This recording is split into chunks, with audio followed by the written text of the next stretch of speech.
Hello students, welcome to Geography Guru channel. This is our first episode of class 12th Geography chapter number 3 Population Composition जनसंख्या संगठन। जैसा कि title से heading से आप idea लगा रहे होंगे कि इसमें हम जनसंख्या के बारे में पढ़ने वाले हैं। सही है, हम जनसंख्या के बारे में पढ़ने वाले हैं और जनसंख्या संगठन क्या होता है ये हम जानने का प्रयास करेंगे इस चैप्टर में। जनसंख्या संगठन मतलब जनसंख्या का मतलब ये नंबर नहीं होता, संख्या नहीं होती, जनसंख्या लोगों की संख्या नहीं होती।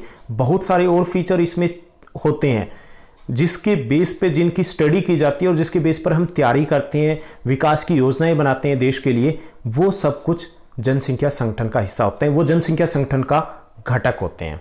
तो ये क्या होता है ये पूरा इस चैप्टर में हम पढ़ने वाले हैं।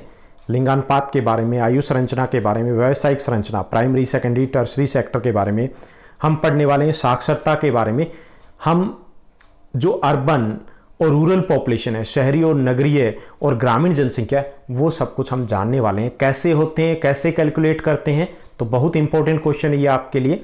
तो ये बहुत इंपॉर्टेंट चैप्टर है ये आपके लिए, तो ये सब कुछ हम इस चैप्टर में पढ़ेंगे। तो चलिए शुरुआत करते हैं आज के हमारे पहले एपिसोड की।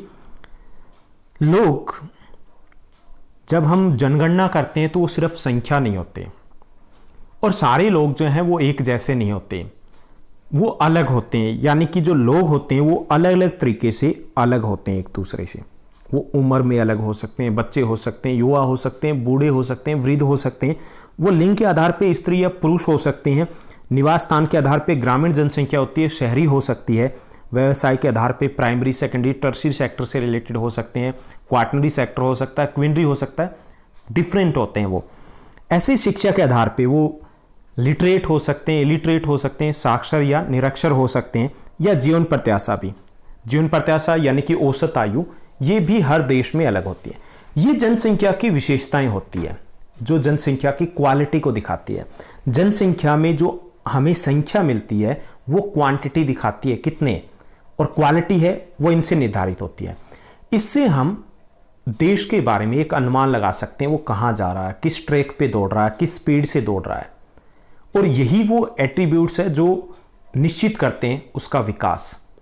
जापान, बांग्लादेश दो देश हैं, दोनों की जनसंख्या एक जैसी है। धरातल की बात की जाए, बांग्लादेश की मिट्टी ज़्यादा उपजाऊ है, जल पानी उपलब्ध है। जापान में ऐसा कुछ नहीं है, लेकिन जापान टॉप 10 डेवलप्ड कंट्री में आता है। बांग्लादेश बहुत पीछे रह गया है, पिछड़े हुए देशों में आता है।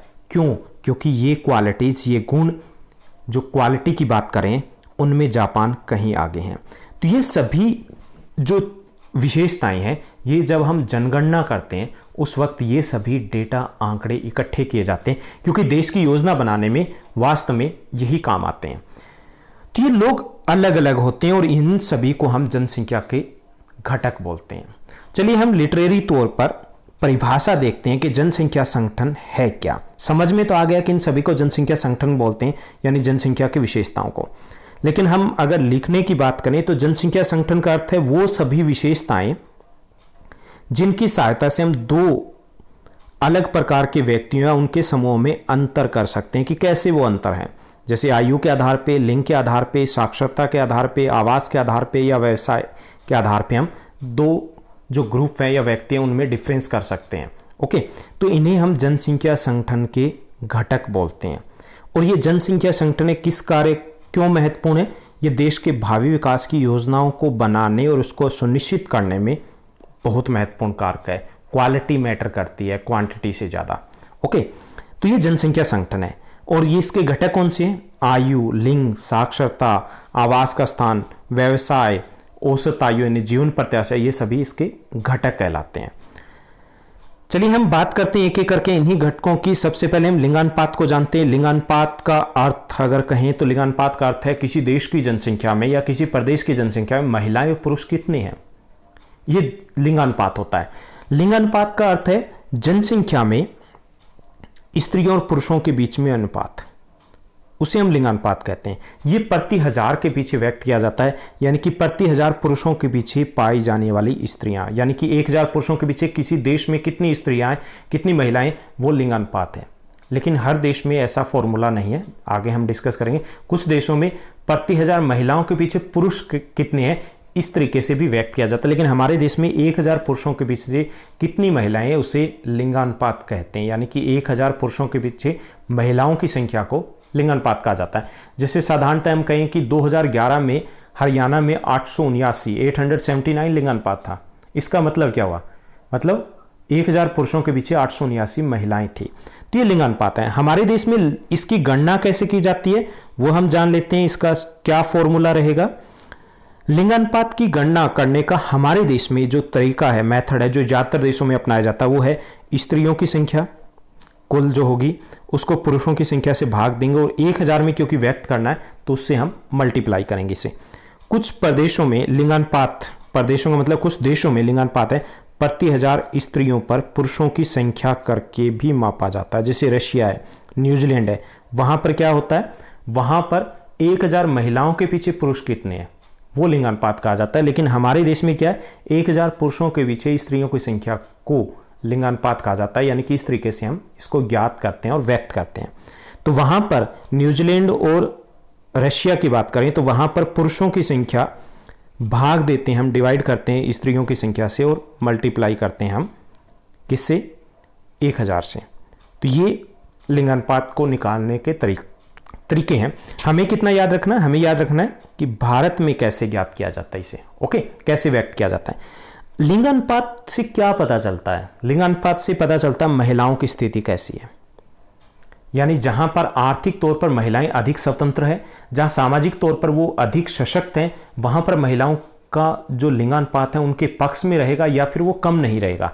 यूरोपीय देश, अमेरिका, उनकी बात करें, विकसित देशों की बात करें तो लिंगानुपात महिलाओं के पक्ष में है, और जो पिछड़े देश हैं वहां पर लिंगानुपात है वो कम है, महिलाओं की संख्या कम है, हमारे देश में भी कम है। तो ये क्या दिखाता है, उनकी स्थिति दिखाता है कि कैसी उनका रुतबा है समाज में।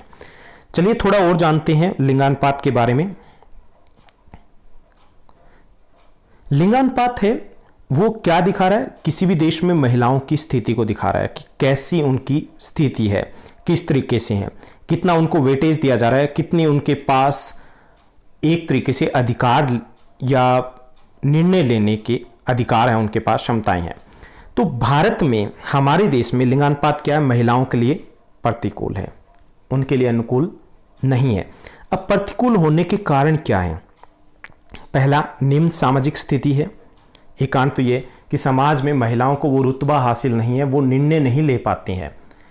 हमारा समाज पुरुष प्रधान समाज है और ये माना जाता है कि पुरुष ही निर्णय लेंगे और ऐसा रहा है, और इसके कारण महिलाएं हैं वो आगे नहीं बढ़ पाते और ख़ास तौर पे ये प्रभावित करता है लिंगानुपात को, यानी कि उनको बराबरी का दर्जा ही नहीं दिया जाता, उनको कमतर आंका जाता है और इसके कारण लिंगानुपात कम है। दूसरा, निम्न आर्थिक स्थिति की, वो भी इतनी आत्मनिर्भर नहीं आर्थिक तौर पर, आमतौर पे उनको घरेलू कार्य है वो किए जाते हैं। हमारे यहाँ पे श्रम का विभाजन और लिंग के अनुसार हुआ है कि महिलाएं घर का कार्य करेगी और पुरुष बाहर का कार्य करेंगे और निर्णय वही लेंगे। तो अब जब बाहर का कार्य नहीं करी महिलाएं तो वो आर्थिक तौर पर स्वतंत्र नहीं हो पाती और वो इतने निर्णय नहीं ले पाती परिवार में कि किस प्रकार से क्या डिसीजन रहेगा फैमिली प्लानिंग को लेकर के। तो ये भी एक कारण है कि लिंगानुपात है वो महिलाओं के लिए प्रतिकूल है, क्योंकि उनकी आर्थिक और सामाजिक स्थिति है वो निम्न है, वो डिसीजन मेकर नहीं है। तीसरा, कन्या भ्रूण हत्या। अब इन दोनों ही कारणों का प्रभाव यहां पर पड़ता है, क्योंकि पुरुष प्रधान समाज है और डिसीजन ले रहा है पुरुष ले रहा है। तो कन्या भ्रूण हत्या है वो भी एक समस्या बनी हुई है, गर्भ में ही कन्या की हत्या कर दी जाती है, बाहर निकलने से पहले ही, वो दुनिया देखने से पहले ही उसकी हत्या कर दी जाती है। ये इसलिए है क्योंकि पुरुष प्रधान समाज है, सोच है वो बहुत ज़्यादा नेगेटिव रही है कि नहीं, लड़की है वो तो बोझ है, लड़की है इसका मतलब बहुत सारी जिम्मेवारी है, और इसमें क्योंकि पुरुष ही निर्णय ले रहे हैं, एक माँ निर्णय नहीं ले पाती, तो इसके कारण भी लिंगानुपात है भारत में कुछ राज्यों में, विशेष तौर पर अगर हरियाणा की बात करें तो यहाँ पर कन्या भ्रूण हत्या की भी एक भूमिका रही है, या राजस्थान की बात करें तो वहाँ पर भी, जिसके कारण लिंगानुपात महिलाओं के लिए प्रतिकूल है। कन्या शिशु हत्या भी की जाती है, कुछ ऐसे समाज हैं जहाँ पर कन्या के जन्म के बाद उसकी हत्या कर दी जाती है। तो ये भी एक कुरीति है, कुप्रथा है हालांकि कानून के द्वारा इसके ऊपर रोक लगाने के प्रयास किए जा रहे हैं, लेकिन अभी भी पूरी तरीके से कंट्रोल नहीं हो पाया, लेकिन इसके कारण भी लिंगानुपात भारत में कम रहा है। महिलाओं के खिलाफ घरेलू हिंसा है, उसकी भी बलि चढ़ जाती है, कभी दहेज के नाम पर या किसी भी तरीके से। काफ़ी सारे ऐसे केसेस होते हैं जो बाहर भी नहीं आ पाते, जिसको सुसाइड का नाम दे दिया जाता है, लेकिन वास्तव में वो घरेलू हिंसा के शिकार होते हैं, क्योंकि उनकी निम्न आर्थिक और निम्न सामाजिक स्थिति, ये भी एक कारण रहा है, और इन्हीं के कारण वो उनकी साक्षरता भी कम रहती है, और घरेलू हिंसा का शिकार होने के कारण वो आगे उस मुद्दे को, आवाज़ को उठा भी नहीं पाते, और उसके शिकार होने के कारण काफ़ी सारी महिलाएं, उनकी हत्या कर दी जाती है। तो ये भी लिंगानुपात कम होने का एक कारण है भारत जैसे देश में। चलिए कुछ और फैक्ट्स पता करते हैं लिंगानुपात के बारे में। वैश्विक स्तर पर देखें तो दुनिया भर में जो लिंगानुपात है वो 990 है, यानी कि 1000 पुरुषों के पीछे जो संख्या है, 1000 पुरुषों की संख्या के पीछे 990 महिलाएं हैं। लातविया यूरोप का एक देश है, वहां पर लिंगानुपात सर्वाधिक है, विश्व में 1187 है। सबसे कम यूएई में है, संयुक्त अरब अमीरात में है, ये 468 है, केवल 468। इसमें दो कारण है। पहला कारण है महिलाओं की निम्न स्थिति है, एक कारण तो है, और दूसरा जो सबसे बड़ा कारण है वो ये प्रवास। यहाँ पर बड़ी संख्या में भारत, श्रीलंका, पाकिस्तान, बांग्लादेश, नेपाल, इन देशों से लोग जाते हैं, बाकी अन्य देशों से भी जाते हैं काम करने के लिए। तो काम करने के लिए जो लोग जा रहे हैं वो केवल पुरुष हैं, महिलाएं नहीं जा रही हैं। तो इसके कारण वहाँ की जनगणना के अनुसार जो लिंगानुपात है वो इतना कम दर्शाया जा रहा है। हालांकि एक्चुअल में अगर हम वहाँ की जनसंख्या के हिसाब से देखें तो इतना कम नहीं मिलेगा, लेकिन फैक्ट यही है कि वहाँ का लिंगानुपात सबसे कम है विश्व में, यूएई में, और सबसे अधिक है लातविया में। ओके, पूरे विश्व की बात की जाए तो 139 देशों में ये अनुकूल है, यानी कि महिलाओं की संख्या है वो अधिक है, और 72 देशों में प्रतिकूल है, यानी कि यहाँ पर महिलाओं की संख्या है वो कम है। एशिया में लिंगानुपात कम है, इसके कारण ओवरऑल जो लिंगानुपात की बात की जाए तो वो कम रह जाता है, क्योंकि एशिया में जनसंख्या अधिक और बड़े देश यही हैं। यहाँ पे लिंगानुपात कम है, यूरोप में सर्वाधिक है। जैसे मैंने बताया कि विकास, शिक्षा, ये महत्व रखता है लिंगानुपात को निर्धारण करने में। तो लिंगानुपात वहाँ पर क्योंकि विकास भी अधिक हुआ है, शिक्षा भी अधिक है, इसके कारण वहाँ पर लिंगानुपात अधिक है। एशिया महाद्वीप में सबसे कम है। यूरोप में महिलाओं की स्थिति काफ़ी बेहतर है। पुरुष प्रवास अधिक होना भी लिंगानुपात को प्रभावित करता है। काफ़ी सारे राज्यों की बात की जाए तो वहाँ लिंगानुपात कुछ अगर कम दिखाया जा रहा है तो इसका एक कारण ये भी है कि पुरुष प्रवास है वो अधिक होता है दूसरे देशों में या दूसरे राज्यों में, और इसके कारण जब जनगणना के वक्त जो व्यक्ति जहाँ होता है तो कई बार उनकी जनगणना या गणना वहीं पर की जाती है। तो ये भी लिंगानुपात की आंकड़े हैं उनको प्रभावित करता है। तो ये था लिंगानुपात, जो एक महत्वपूर्ण घटक है जनसंख्या संगठन का। अब हम आयु संगठन की बात करते हैं, एज कंपोजिशन की बात करते हैं। आयु संगठन का अर्थ है विभिन्न आयु के लोगों की संख्या, यानी कि जनसंख्या में किस आयु वर्ग के कितने लोग हैं। इसके तहत किसी भी देश की जनसंख्या उसको 3 आयु वर्गों में बांटा जाता है। हमारे देश में भी ऐसा है। 0 से 14 वर्ष बच्चे, 15 से 59 वर्ष 15 to 59 ये प्रौढ़, और उसके बाद 60 वर्ष या 60 से अधिक आयु वर्ग वृद्ध। कितने समूह में बांटा? 3 समूह, 0 से 14, 15 से 59 और 60 या 60 वर्ष से अधिक। अब इन आयु वर्ग के आधार पे अगर हम देखें तीनों आयु वर्ग की, तो ये आयु वर्ग में से जैसे दूसरे, हम एक बार दोबारा से इसके ऊपर आते हैं। अब इस आयु वर्ग के आधार पे हम गणना करें तो ये पहला आयु वर्ग है, ये क्या होते हैं? आश्रित होते हैं अपनी आवश्यकताओं के लिए। किसके ऊपर? प्रौढ़ के ऊपर। ये जो तीसरा आयु वर्ग है वृद्ध, ये भी आश्रित होता है किसके ऊपर? प्रौढ़ के ऊपर। और ये जो है ये निराश्रित होता है, यानी कि कमाने वाला ये होता है, इसके ऊपर डिपेंड होते हैं पहला और तीसरा वर्ग, ये डिपेंडेंट होते हैं इसके ऊपर, और ये इंडिपेंडेंट होता है। और बायोलॉजिकल वे से या इकोनॉमिक वे से जो प्रोडक्टिव है वो यही आयु वर्ग होता है, प्रौढ़। ओके, तो ये जनसंख्या संगठन में जितने अधिक युवा होंगे, प्रौढ़ जनसंख्या होगी, इसका मतलब है वहां पर काम शक्ति, कार्य शक्ति अधिक है, बच्चे अधिक है, इसका मतलब ये कि आने वाले टाइम में यहाँ पर युवा अधिक होने वाले हैं। तो इससे भी काफ़ी हद तक योजना बनाने में मदद मिलती है, अंदाज़ा लगा पाते हैं देश किस ओर जा रहा है। इसके द्वारा देश की जनसंख्या की जन्म दर का भी हमें पता चलता है, उत्पादकता का पता चलता है, मानव क्षमता कितनी है, रोजगार की स्थिति कैसी है, आश्रित जनसंख्या कितनी है, इन सभी के बारे में हम पता लगा पाते हैं आयु संगठन से। इससे भविष्य में जनसंख्या वृद्धि का भी अनुमान लगा पाते हैं। अगर बच्चे अधिक है, जन्म दर अधिक है, तो इसका अर्थ ये है कि भविष्य में जनसंख्या वृद्धि दर है वो तेज रहने वाली है। यह जनसंख्या का महत्वपूर्ण संकेतक है। अधिक बच्चों की संख्या का अर्थ होता है अधिक जन्म दर है। अधिक वृद्ध जनसंख्या का अर्थ है कि सुविधाओं पर अधिक व्यय किया जा रहा है। इसका मतलब स्वास्थ्य सुविधाएं वो काफ़ी बेहतर है, वहाँ पर जीवन प्रत्याशा अधिक है। युवा जनसंख्या वहाँ उच्च जन्म दर को दिखाती है कि वहाँ जन्म दर है वो तेज रही है। तो ये कुछ संकेत हैं जो हमें किससे मिलते हैं, आयु संगठन से। एक आयु लिंक पिरामिड होता है जिसके द्वारा किसी भी देश की जनसंख्या है उसकी वृद्धि को दिखाया जाता है और लिंगानुपात को दिखाया जाता है। बहुत इंपॉर्टेंट क्वेश्चन है ये आपके लिए। तो ये आयु लिंक पिरामिड क्या है कि विभिन्न आयु समूह में महिलाओं और पुरुषों की संख्या को दिखाया जाता है, यानी कि इसमें आयु भी दिखा रहे हैं और हम लिंग को भी दिखा रहे हैं, यानी कि महिला और पुरुषों की संख्या है उनको भी हम दिखा रहे हैं। तो आयु लिंक पिरामिड है। इस पिरामिड का उपयोग है वो उम्र की लिंग संरचना को दिखाने के लिए दिया जाता है कि किस एज ग्रुप में कितनी महिलाएं और कितने पुरुष हैं। और इसकी पिरामिड का जब आकार बनता है वो जनसंख्या की विशेषता को दिखाता है कि वहाँ जन्म दर अधिक है या मृत्यु दर अधिक है, जनसंख्या बढ़ रही है या स्थिर है या फिर घट रही है। ये सब कुछ हम इस आयु लिंक पिरामिड से जान सकते हैं। तो ये आयु लिंक पिरामिड क्या है? आयु लिंक पिरामिड है वो विभिन्न आयु समूह में महिलाओं और पुरुषों की संख्या को दर्शाता है और इससे हम वहाँ की जनसंख्या के बारे में बहुत कुछ अनुमान लगा सकते हैं।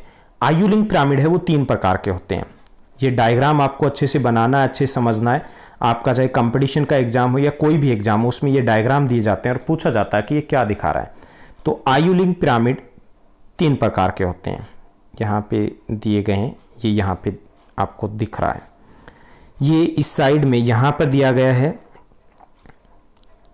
पुरुष और महिलाएं दी गई है। एक बार आप फिर से ऊपर जाइए, यहाँ देखिए कि फीमेल है लेफ्ट साइड में और राइट साइड में दिए गए मेल्स को दिखाया गया है डार्क कलर में। ये परसेंटेज में दिखाया गया है यहाँ पे।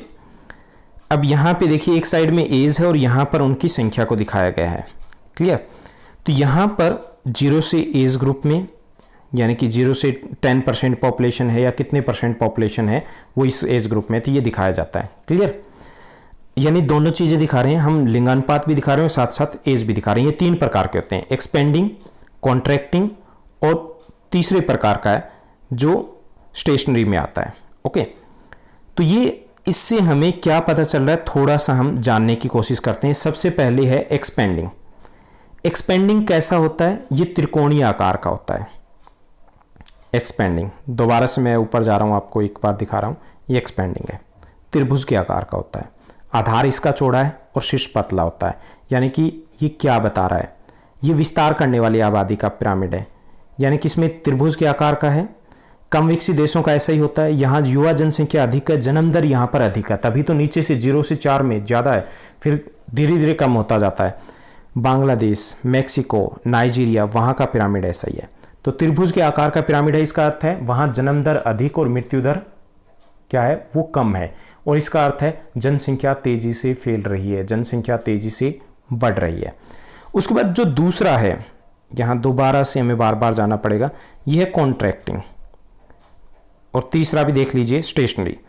कॉन्ट्रैक्टिंग में जो है वो स्थिर जनसंख्या को दिखा रहा है। ये घंटे के आकार का है। जन्म दर और मृत्यु दर दोनों बराबर रहती है, जैसे कि ऑस्ट्रेलिया।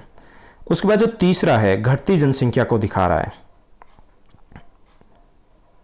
कॉन्ट्रैक्टिंग ये यहाँ पे दिखा रहा है, जो बीच वाला ये यहाँ पे शो करा है। इसमें क्या है? आधार है वो पतला होता है, यानी कि जन्म दर है वो कम है और मृत्यु दर है वो अधिक है। इसका मतलब जनसंख्या वहाँ की घट रही है, या तो वहाँ की जनसंख्या में ग्रोथ नहीं, या फिर वो ऋणात्मक है, घट रही है, या फिर वो शून्य है, जैसे कि जापान का। ये 3 प्रकार के पिरामिड होते हैं। एक तो पिरामिड होता है जिसका आधार चौड़ा है, शीर्ष पतला है, इसका अर्थ है वहाँ की जनसंख्या बढ़ रही है। दूसरा है जिसका आधार पतला है और शीर्ष है वो चौड़ा होता जाता है, इसका मतलब जन्म दर कम और मृत्यु दर अधिक है, इसका मतलब वहाँ की जनसंख्या वो घट रही है। तीसरा होता है जहां शीर्ष और बीच का अगर हिस्सा कहें तो दोनों एक बराबर होते हैं। इसका मतलब वहां जन्म दर और मृत्यु दर एक बराबर है, यानी वहां की जनसंख्या लगभग स्थिर है। तो 3 प्रकार के ये पिरामिड होते हैं, आयुलिंग पिरामिड। इनसे हमें जनसंख्या स्थिर है, बढ़ रही है या घट रही है, ये भी पता चलता है, और ये भी पता चलता है कि लिंगानुपात कितना, किस आयु वर्ग में महिला पुरुष कितने हैं। तो ये एक बहुत इंपॉर्टेंट क्वेश्चन है जो अक्सर आपके एग्जामिनेशन में पूछा जा सकता है और पूछा जाता है। तो ये था हमारा आज का पहला एपिसोड इस चैप्टर का। बहुत छोटा सा चैप्टर है, तो 2 ही एपिसोड रहेंगे। सेकंड एपिसोड है, नेक्स्ट एपिसोड है, उसमें कुछ और फैक्ट्स हैं, कुछ और घटक हैं, उनकी हम बात करने वाले हैं। तब तक के लिए ऐसे ही साथ बने रहिए। आपको अगर अच्छा लग रहा है तो लाइक, शेयर और सब्सक्राइब जरूर कीजिए। Thank you, bye bye, take care.